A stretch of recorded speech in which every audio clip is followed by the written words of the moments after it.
In a world cloaked in darkness, where the dead rest and nightmares awaken, if you dare to listen, you're about to step into the shadows of midnight screams. Not everyone who enters makes it out alive. My name is Adam, and I live in a small town called Maple Creek in rural Pennsylvania. I work as a carpenter, but there was a time when work was slow, and I had to find something else to get by. That's when I started doing late-night delivery jobs using an old pickup truck I inherited from my dad. It wasn't glamorous, but it helped pay the bills. I always preferred working at night. I liked the quiet, and the streets were usually empty, especially in winter when everyone stayed inside early because of the cold. One night, around 2:30 a.m., it was pouring rain, with thunder and lightning tearing across the sky. The town was dead silent, just the way I liked it. As I was driving through the back roads, a young man in a military jacket flagged me down. He looked like he had just returned from deployment, soaked to the bone and shivering from the cold. I felt bad for him. He said he needed a ride to a place called Deerfield Path, which led to a small cabin he was renting near the edge of the woods. Now, Deerfield Path is notorious around here. It's a long, narrow dirt road with ditches on either side and dense woods as far as the eye can see. No streetlights, no houses, nothing but wilderness. Nobody likes driving there at night because of the stories, robberies, accidents, and strange things people claim to see. Still, I couldn't leave the guy out in the rain. He looked exhausted, and I figured it was only about a 15-minute drive. I told him to hop in, and we headed down the path. As we drove, we talked. He told me he had just gotten back home on leave and hadn't been able to find a ride because it was so late. He thanked me repeatedly for stopping. We reached his cabin at the end of the path, and he paid me for the ride. Before getting out, he gave me a strange warning. Don't stop for anyone on your way back. Just keep driving, no matter what. At first, I thought he was just looking out for me because of the robberies people talk about. I nodded, said goodbye, and started heading back. It was raining harder now, and the road was almost completely flooded. The headlights barely cut through the darkness, but I kept moving. Suddenly, the lights on my truck flickered and went out. I pulled over, figuring some water must have gotten into the wiring. I started checking the fuses, and just as suddenly the lights came back on. Relieved, I got back in and started driving again. I hadn't gone far when the engine started sputtering. Then it died completely. I was stranded in the middle of nowhere, with no cell service and nothing but the sound of rain and thunder around me. I tried restarting the truck, but it wouldn't budge. That's when I heard it, a loud splash in the ditch beside me. I froze. I told myself it was just an animal, or maybe something falling from a tree, but then I heard it again. A louder splash, closer this time. My heart was pounding as I whispered a prayer under my breath. I tried pushing the truck to get it going, but I couldn't focus. Then came the feeling, a hot breath on the back of my neck. I spun around, but no one was there, just darkness.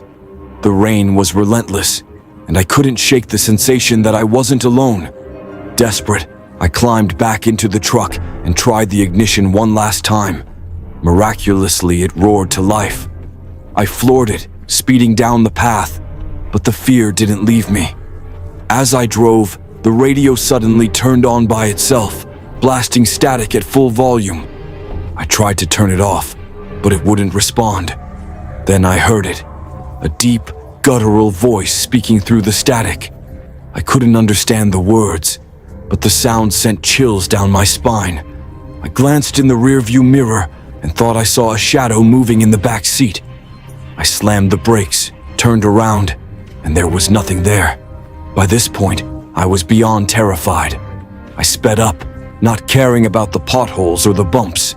As I neared a railroad crossing, I heard the sound of a train, loud and clear, like it was right there.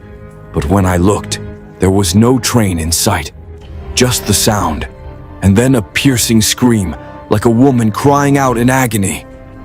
I reached the main road just as the rain started to let up. I spotted an all-night diner near the train station and pulled over, my hands shaking so badly I could barely get out of the truck. The cook behind the counter saw me and rushed out. "You okay, buddy?" he asked. I couldn't speak at first. He helped me inside, handed me a glass of water, and waited until I calmed down. When I finally told him what had happened, his face grew serious. "You went down Deerfield Path this late," he said. "You're lucky you made it back." He explained that years ago, a woman had been hit by a train while crossing the tracks to bring lunch to her husband in the fields. Ever since then, people have reported strange things happening on that road at night. Some claim to see her spirit wandering the woods. Others hear her screams. I didn't know what to believe, but I knew one thing for sure. I was never going back there at night. From that day on, I stopped working late shifts and stuck to the daytime. If there's one thing I learned, it's this: never, ever drive down an abandoned road at night. You never know what or who might be waiting for you. Story 2. I've been dealing with a terrifying experience for over 20 days now, and I can't seem to find peace. I'm a 20-year-old woman living in a small one-story house in a quiet rural town in the Midwest. Every night when I close my eyes to sleep, I have the same nightmare. In it, a black cat creeps into my room, scratches my face, and either sits on my chest or lies beside me, flicking its tail menacingly. I try so hard to wake up, but it feels like I'm trapped, frozen in place, as if something is holding me down. When I finally do wake up, my face is covered in scratches, some deep enough to draw blood. I was terrified, but I didn't tell anyone until something happened that changed everything.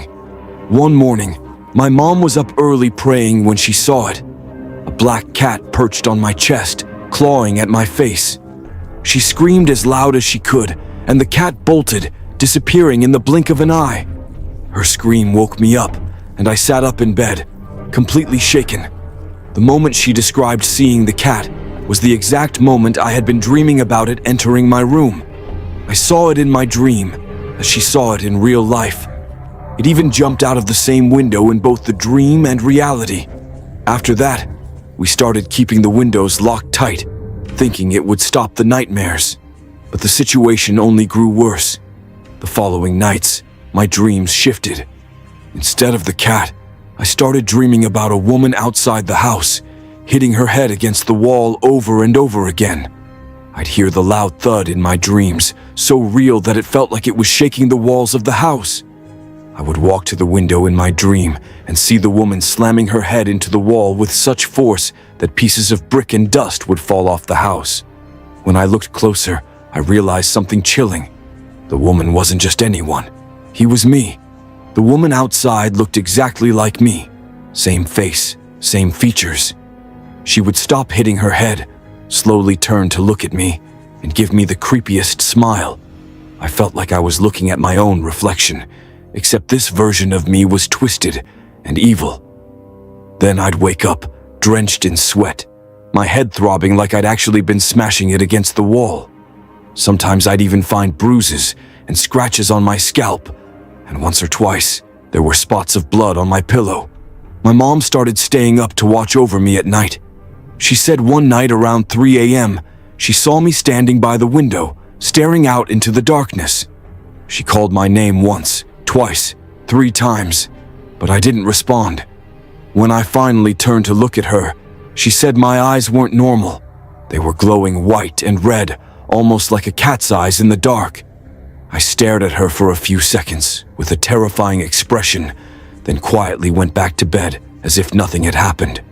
What scared her even more was when, moments later, a black cat appeared outside the same window. It let out a strange, guttural growl before darting away. My mom was frozen with fear. She didn't wake me up but stayed by my side until sunrise. When I woke up, she told me what happened, and I shared my nightmare with her. The details matched, down to the cat and the feeling of being watched. We started noticing strange things outside the house too. In the spot where I dreamed of hitting my head against the wall, there were actual bloodstains and cracks in the bricks. That's when we realized something was seriously wrong. We called in a priest after doctors couldn't find anything wrong with me. When the priest asked if I had ever harmed any animals, I remembered something that made my stomach drop. There used to be a black cat that hung around our house, sneaking onto the roof and hunting birds. I hated that cat. It left feathers and blood everywhere. One day I caught it sitting on the roof, waiting to pounce on another bird. I was so angry that I grabbed a broom and hit it as hard as I could. The cat stumbled, clearly injured, but managed to escape. I didn't think much of it at the time, but now I regret that moment more than anything. The priest told me I had likely angered something, perhaps a spirit taking the form of the cat or something darker that had attached itself to me. He gave me holy water and prayers to recite every night before bed. I've been following his instructions and sleeping with my family nearby for support. My mom stays awake until I fall asleep, and my siblings take turns watching the house at night. Things have gotten slightly better, but the fear hasn't gone away completely. Every time I close my eyes, I wonder if I'll see the cat again, or worse, that version of myself with the twisted smile. I just want this nightmare to end so I can finally sleep in peace. Story 3. In the heart of a small rural town in the Midwest, covering barely a square mile, everyone knew everyone. The families were tightly knit, and neighbors shared more than fences. They shared stories, traditions, and the occasional backyard barbecue. At the center of the town stood an abandoned well, surrounded by houses on all sides. The well had been sealed off for nearly 30 years, its purpose long forgotten. People whispered about strange occurrences near it, especially at night, children's cries and eerie sounds. But the townsfolk brushed it off, blaming wild animals or their imaginations. One of the locals, John, who lived near the well, mentioned that people avoided making a big deal about the strange happenings. They didn't want to scare their kids or create unnecessary fear in their otherwise peaceful town. Instead, they joked about it, turning the unsettling into punchlines to keep the atmosphere light. But some events were harder to laugh off. One evening, around 10 p.m., a young man named Mike was walking home after spending time with friends. His route took him past the old well. As he neared it, he saw a boy standing by the edge, sobbing uncontrollably. The boy wore a white nightgown, which looked old-fashioned, almost out of place. Concerned, Mike approached the child. He picked him up, hoping to comfort him and find out where he lived. But when Mike shone his phone's flashlight to see the boy's face, the child turned his head away, hiding his face and crying harder. Mike tried to calm him, saying, "It's okay, buddy. In the name of God, everything's all right." At that moment, the boy transformed into a heavy stone in Mike's arms, falling onto his leg with a force so strong it left him screaming in pain. A neighbor heard Mike's cries and rushed to help, carrying him home. The next day, Mike's leg was severely swollen and paralyzed. His family brought in a local pastor who prayed for him over several sessions. Eventually, Mike recovered. The pastor later told him that the boy by the well was no ordinary child. It was a spirit. A few years later, tragedy struck near the old well again. About 150 feet away, a house was buzzing with activity as a family prepared for a wedding. The day was full of excitement, women cleaning, kids playing, and the men setting up tables and chairs. In the kitchen, a gas cylinder had developed a leak. Despite multiple attempts to fix it, the leak persisted. The family was aware of the issue, but they underestimated the danger. Next to the kitchen, a woman was brewing coffee over a fire pit with her 2 young children nearby. Another woman was sweeping the floor. Suddenly, the leaking gas reached the fire. In an instant, the kitchen erupted into flames. The explosion lit up the night, and neighbors ran toward the house, their screams echoing through the town. In just 2 minutes, the fire subsided, but the damage was done.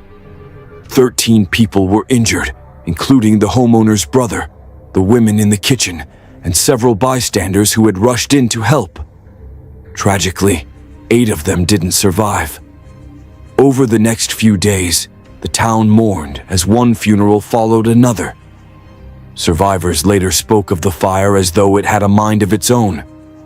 One man described being thrown into the flames by an unseen force.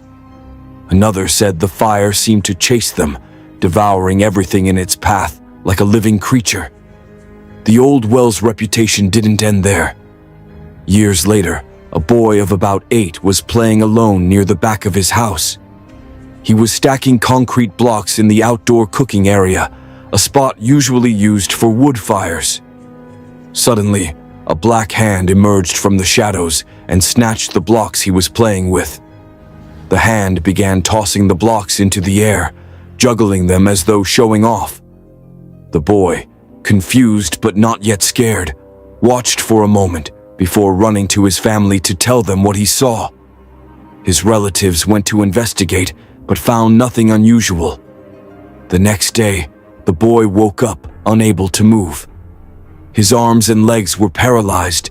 His parents called in a pastor who prayed over him for several days until he regained his strength.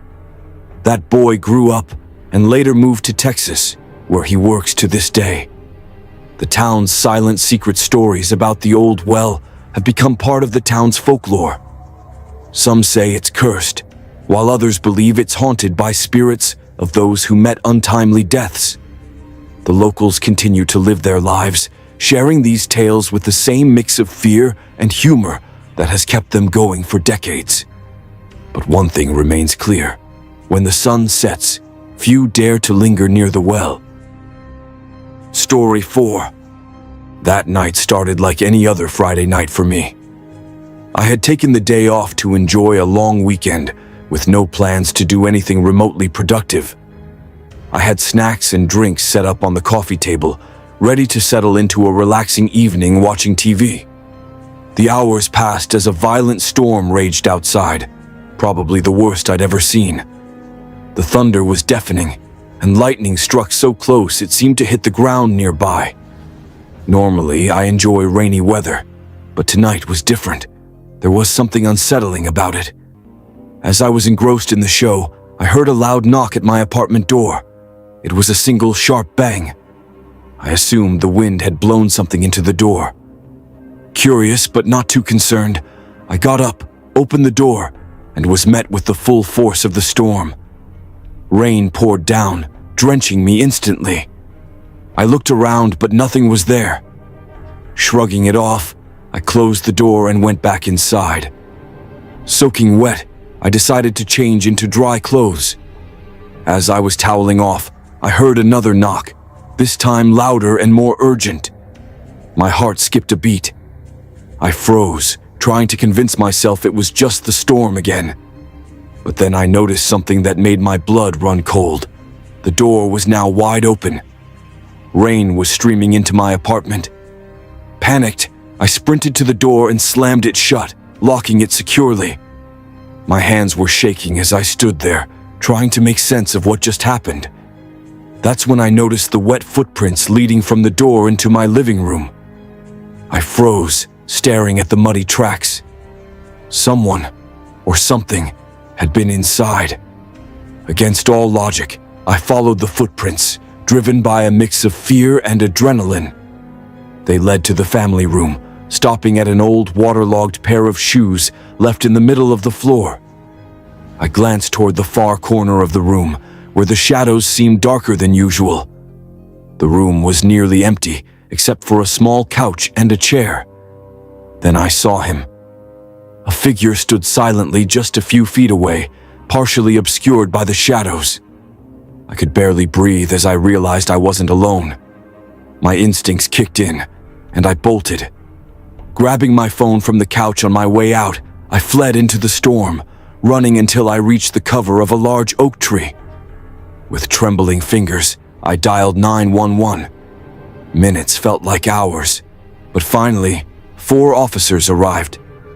They went into the house and moments later emerged with a man in cuffs. The sight of him sent shivers down my spine.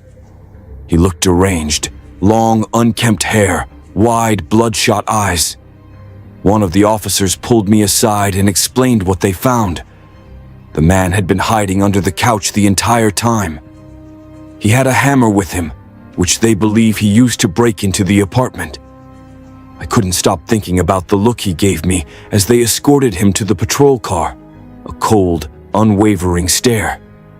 They assured me he'd be locked up, but as I watched the squad car drive away, I couldn't shake the feeling of dread. What if he got out? That night changed everything. I don't think I'll ever feel safe in my home again. Story 5. I work for a tech company as a customer support agent. Since the job is remote, I usually work from home. The downside? My shifts run through the night. Even though I enjoy the comfort of my own home, staying up all night is never easy. My routine was straightforward. I'd log into my laptop, ready to handle incoming customer chats. On average, I'd get 5 to 10 chats an hour, with each taking about 2 minutes to resolve. Most of the time, I just sat there waiting for the next one to pop up. That night, as usual, I kept a steaming cup of coffee on my desk and had YouTube playing in the background. It was around 2 a.m. when I had just wrapped up helping a customer. Suddenly, I heard a man shouting outside. The voice was calling out for help, loud enough to make me pause. It sounded close, too close. But I was in the middle of a chat and couldn't just leave my desk. Besides, I wasn't sure if I wanted to check it out. Something about the situation unsettled me. The shouting continued for a few minutes. "Help me," the man's voice echoed. When I finally finished the chat, curiosity got the better of me. I walked to the window and peered outside. What I saw made my skin crawl. The man wasn't moving. He stood there, frozen, like a statue in the middle of the street. I hesitated before heading downstairs to get a closer look. As I approached another window, I heard the shouting again. This time it sounded like it was coming from behind my house. I pulled back the curtain just enough to see. The man was standing in my backyard now, still yelling for help.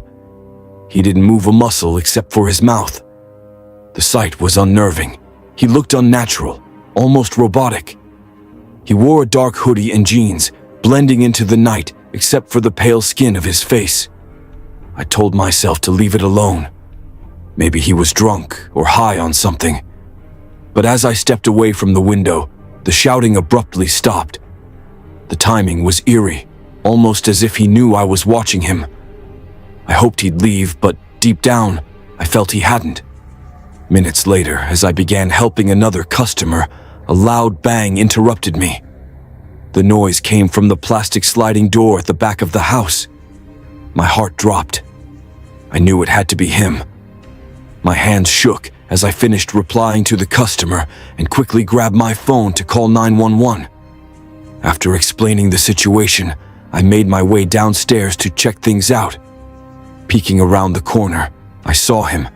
His face was pressed against the glass door, staring into the house with an expressionless look that made my blood run cold. He started pounding on the door again, harder this time. I froze, unsure of what to do. After what felt like an eternity, he stepped back, his gaze still locked on the house. Then he turned and walked into the backyard. I watched as he moved toward the fence. Just when I thought it was over, I noticed something that made my stomach churn. There were more of them. Figures emerged from the shadows, moving around the perimeter of the fence. It was a group, a whole group of people creeping in the darkness. When the police arrived, I explained everything as best I could. It wasn't until then that I realized the man might have been a distraction, a decoy to get me to open the door. The group could have been waiting for their chance to get inside. I don't know if it was a random incident or if I was specifically targeted. But if they were after me, I can only hope this was the last time I'll see them, because the thought of them returning keeps me awake at night.